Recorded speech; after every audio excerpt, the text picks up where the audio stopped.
Il est maintenant temps de peindre le sol. Nous avons déjà bien préparé le support. Nous l'avons donc dégraissé une première fois avec un détergent à base de soude. Il ne faut surtout jamais utiliser d'ammoniac. Puis nous avons appliqué l'améliorateur d'adhérence afin que le sol soit poreux. Mais avant de commencer à peindre réellement, je dois tout de même encore dépoussiérer un peu le sol car nous n'avons pas arrêté de marcher dessus.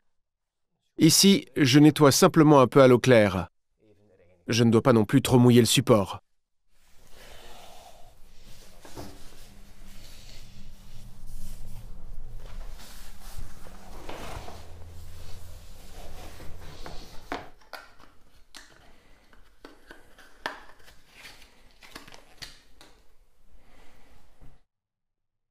La peinture sur le mur est entre-temps sèche, mais n'a pas encore complètement durci. Et pour éviter que la peinture vienne avec quand je retirerai le ruban adhésif, j'utilise un ruban adhésif pour support délicat.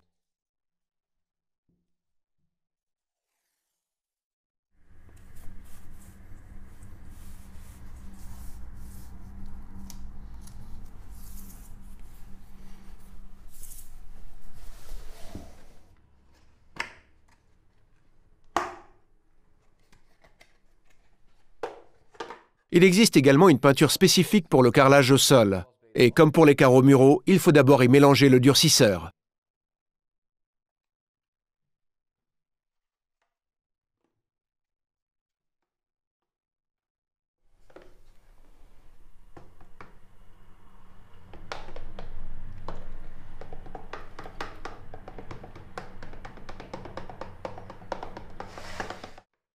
Pour ne pas devoir à chaque fois laver le bac à peinture, vous pouvez utiliser un élément amovible comme celui-ci. Vous serez ainsi directement prêt à repartir.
Reprenez bien suffisamment de peinture à temps, car elle se lisse fort bien pendant le séchage. N'appuyez donc pas trop fort sur votre rouleau. Lorsqu'il est vide, reprenez de la peinture à temps.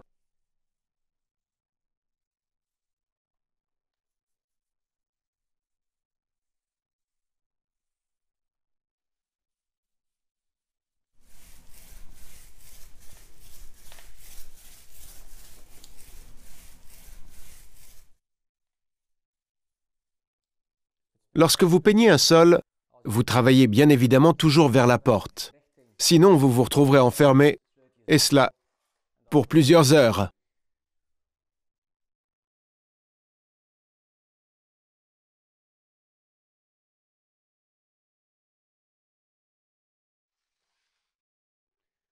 La tablette en pierre naturelle sous la fenêtre sera aussi dotée d'une couche de peinture. Il s'agit de la même peinture que pour le sol.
Contrairement aux autres types de peinture que j'ai utilisés, la peinture pour sol peut être recouverte plus rapidement.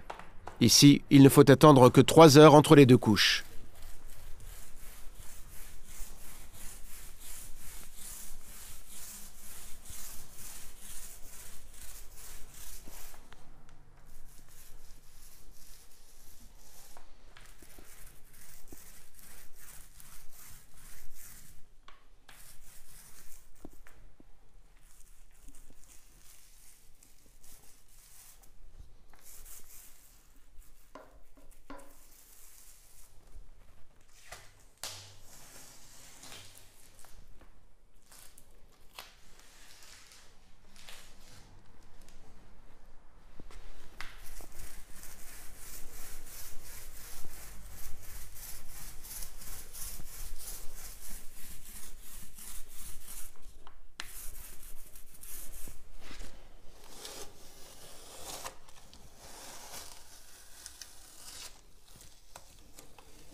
La porte peut aussi être remise en place, et dans le cas de cet ancien type de charnière, la charnière se compose de 2 parties maintenues ensemble par une broche, et entre les 2 parties, il y a à chaque fois un roulement à billes.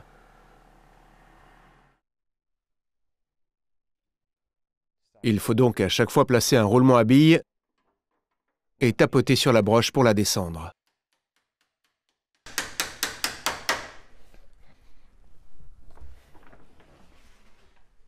On voit maintenant clairement pourquoi la moitié du seuil est peinte.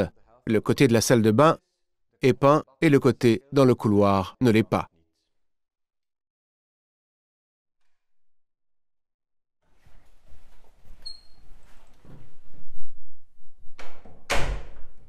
Pour monter la lampe, je dois forer ici 2 trous dans les carreaux muraux. L'idéal consiste à utiliser un forêt speed ou un forêt à pierre tranchant. Il faut pousser un peu jusqu'à ce que la pointe s'enfonce dans la céramique des carreaux muraux, puis forer, sans fonction percussion.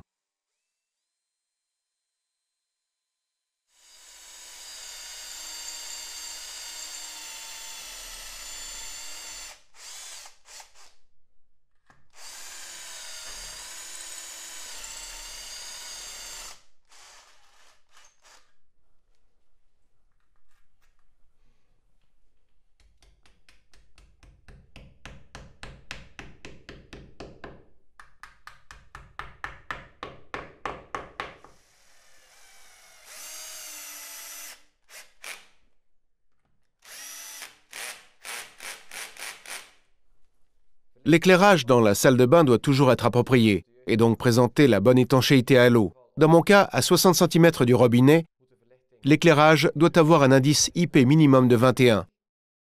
Cet indice IP est toujours mentionné sur l'emballage.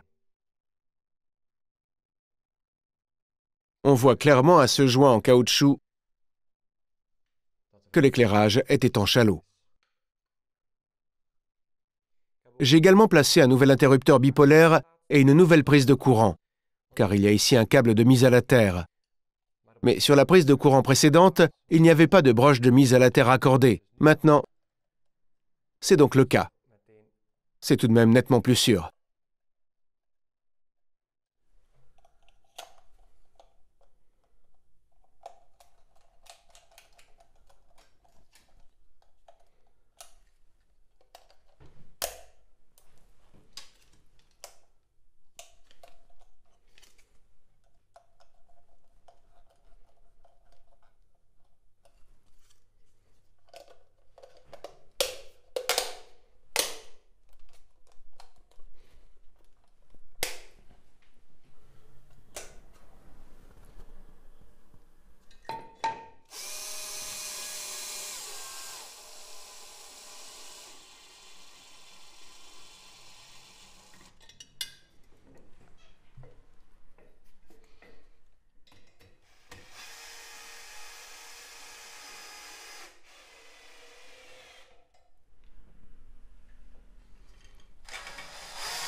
Ici, la plupart des choses sont très faciles à remettre en place, car j'ai laissé les trous de vis, ou les trous forés de ces choses, à remettre en place ouverts.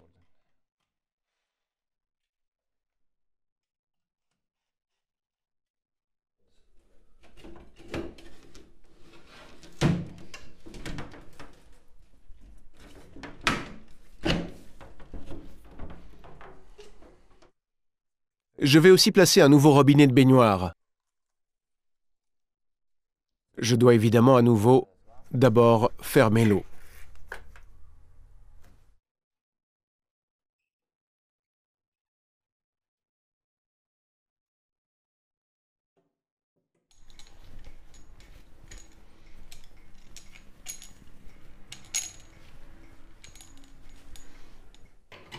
Les anciens raccords excentriques ne présentent pas le bon écart. Je les retire donc et j'en place de nouveaux.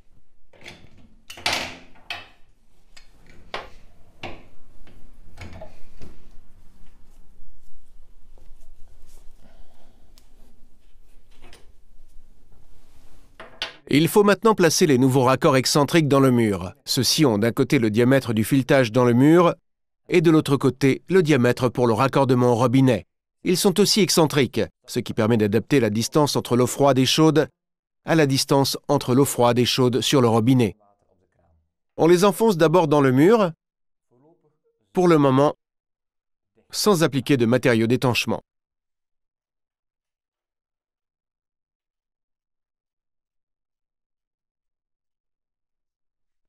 La première chose qui doit être égale est la distance entre les carreaux et l'avant du raccord.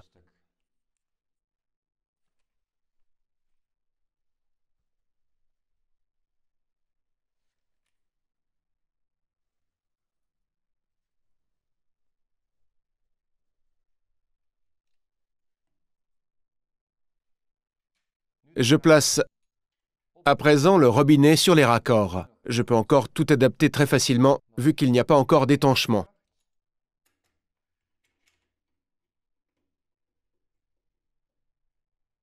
Il ne faut pas serrer trop fort. La distance entre les deux raccords ne peut maintenant plus être modifiée, mais est encore importante pour placer le robinet de niveau. Ce n'est pas encore le cas, mais c'est possible en serrant un peu plus le raccord excentrique de gauche et de droite, petit à petit, côté par côté. Et bien sûr, veillez à ce que le robinet soit parfaitement niveau.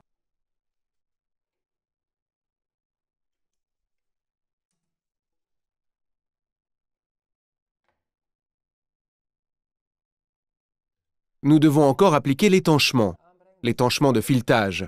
Maintenant, il est très simple de régler le robinet.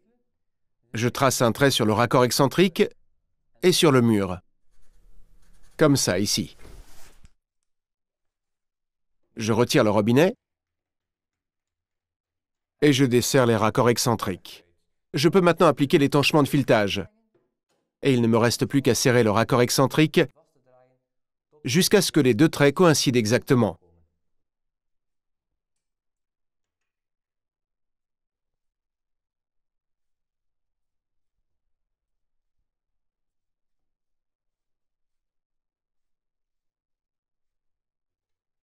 Pour l'étanchement, j'utilise ici de la corde d'étanchement, mais je peux aussi utiliser du téflon. Lorsque vous regardez le raccord, vous l'appliquez dans le sens des aiguilles d'une montre. Et j'applique la corde en la croisant.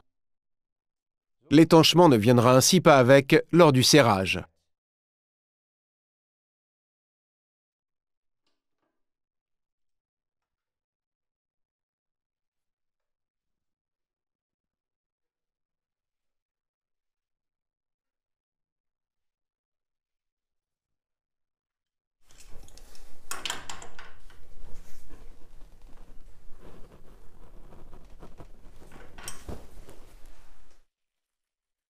On glisse les rosaces de finition sur les raccords excentriques, les joints dans le robinet. On serre les deux côtés simultanément En effet, il ne faut pas serrer d'abord un côté complètement et attendre pour l'autre côté. Il faut idéalement serrer avec une pince sans dents ou avec une grande clé. Si vous n'avez pas de pince de ce genre, utilisez une pince ordinaire avec dents. Mais placez un bout de tissu entre afin de ne pas endommager le robinet.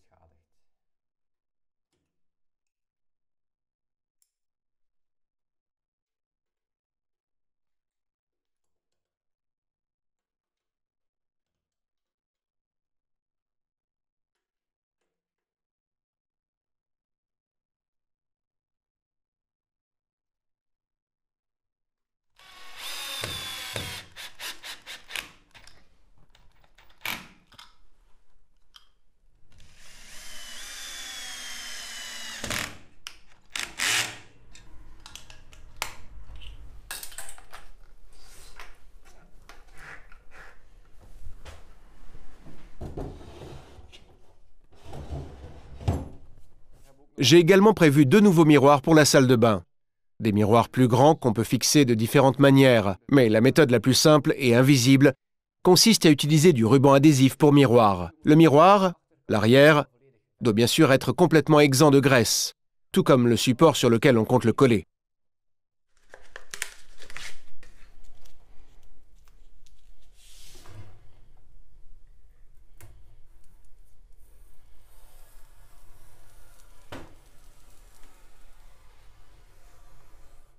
Il vaut aussi toujours mieux coller le ruban adhésif verticalement du haut vers le bas. De l'eau de condensation ne stagnera ainsi jamais derrière le miroir, car sinon, votre miroir pourrait se mettre à bouger.